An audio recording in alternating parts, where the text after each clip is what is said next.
जय श्री विष्णु भगवान जी की। निर्जला एकादशी का व्रत ज्येष्ठ मास के शुक्ल पक्ष की एकादशी तिथि को किया जाता है।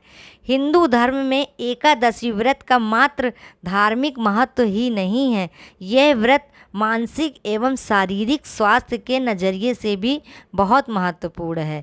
एकादशी का व्रत भगवान विष्णु की आराधना को समर्पित होता है। इस एकादशी का व्रत करके श्रद्धा और सामर्थ्य के अनुसार दान करना चाहिए।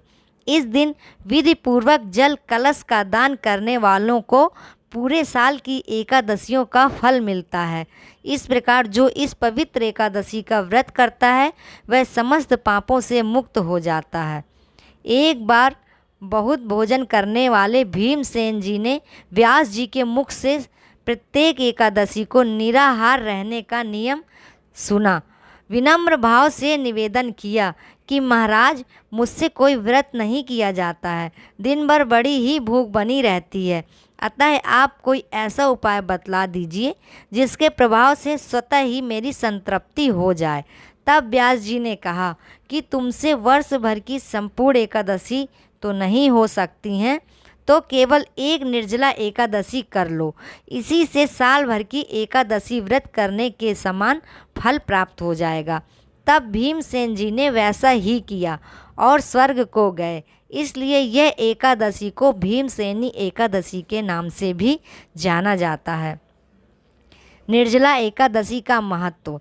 निर्जला यानी यह व्रत बिना जल ग्रहण किए और उपवास रखकर किया जाता है, इसलिए यह व्रत कठिन तप और साधना के समान महत्व रखता है। हिंदू पंचांग के अनुसार वृषभ और मिथुन संक्रांति के बीच शुक्ल पक्ष की एकादशी निर्जला एकादशी कहलाती है। इस व्रत को भीमसेन एकादशी या पांडव एकादशी के नाम से भी जाना जाता है। पौराणिक मान्यता है कि 5 पांडवों में एक भीमसेन जी ने इस व्रत का पालन किया था और बैकुंठ को गए थे, इसलिए इसका नाम भीमसेनी एकादशी भी हुआ है। सिर्फ निर्जला एकादशी का व्रत कर लेने से अधिक मास की 2 एकादशियों सहित साल की 25 एकादशी का व्रत का फल मिलता है।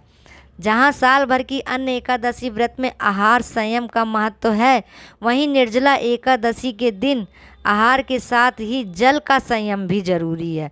इस व्रत में जल ग्रहण नहीं किया जाता, यानी निर्जल रहकर व्रत का पालन किया जाता है। यह व्रत मन को संयम सिखाता है और शरीर को नई ऊर्जा देता है। यह व्रत पुरुष और महिलाओं दोनों के द्वारा किया जा सकता है। व्रत का विधान। पवित्रीकरण के समय जल आचमन के अलावा अगले दिन सूर्योदय तक पानी नहीं पीना है। दिन भर कम से कम बोलें, हो सके तो मौन रहने की कोशिश करें। दिन भर ना सोएं, ब्रह्मचर्य का पालन करें, झूठ ना बोलें, गुस्सा और विवाद से बचें। व्रत कथा।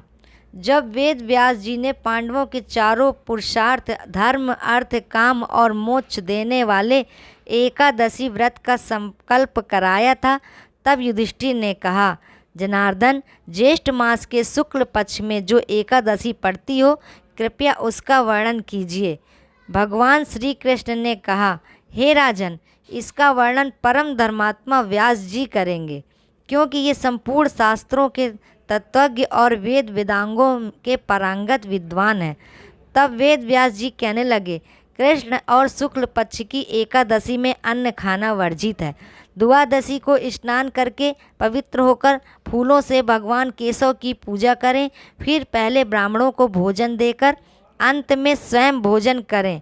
यह सुनकर भीमसेन जी बोले, परम बुद्धिमान पिता, मैं मेरी उत्तम बात सुनिए।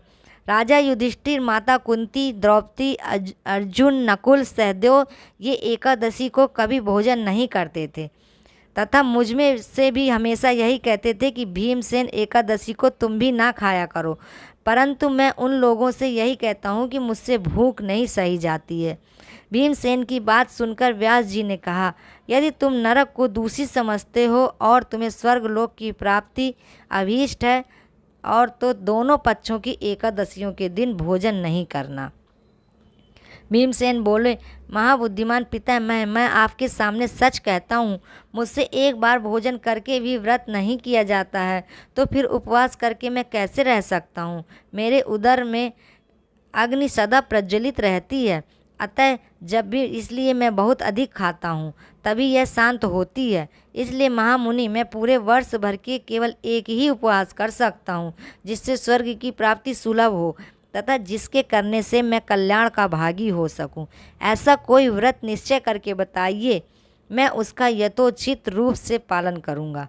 व्यास जी ने कहा, भीम, ज्येष्ठ मास में सूर्य वृष राशि पर हो तथा मिथुन राशि पर शुक्ल पक्ष में जो एकादशी हो, उसका यत्नपूर्वक निर्जल व्रत करो। केवल कुल्ला या आचमन करने के लिए मुख में डाल सकते हो, उसको छोड़कर किसी प्रकार का जल विद्वान परम मुख में ना डालें, अन्यथा व्रत भंग हो जाएगा। एकादशी को सूर्योदय से लेकर दूसरे दिन के सूर्योदय तक मनुष्य जल का त्याग करे तो यह व्रत पूर्ण होता है।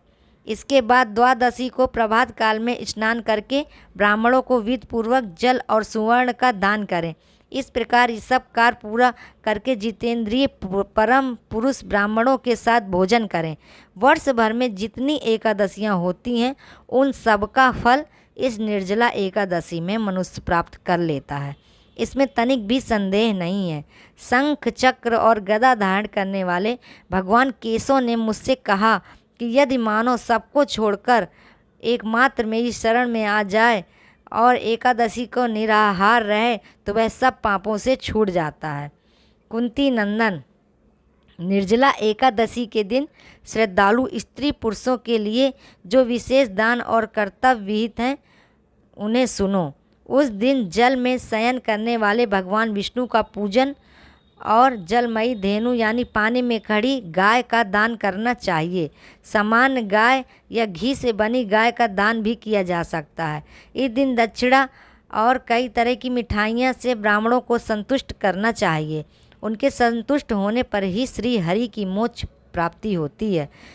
जिन्होंने श्री हरि की पूजा और रात में जागरण करते हुए इस निर्जला एकादशी का व्रत किया है, उन्होंने अपने साथ ही भगवान वासुदेव के परम धाम में पहुंचा दिया है। निर्जला एकादशी के दिन अन्न, वस्त्र, गौ, जल, शैया, सुंदर आसन, कमंडल तथा छाता दान करने वाले चाहिए। जो ज्येष्ठ तथा सुपात्र ब्राह्मण को जूता दान करता है, वह सोने के विमान पर बैठकर स्वर्गलोक को जाता है। जो इस एकादशी की महिमा को भक्तपूर्वक सुनता है तथा उसका वर्णन करता है, वह स्वर्गलोक में जाता है।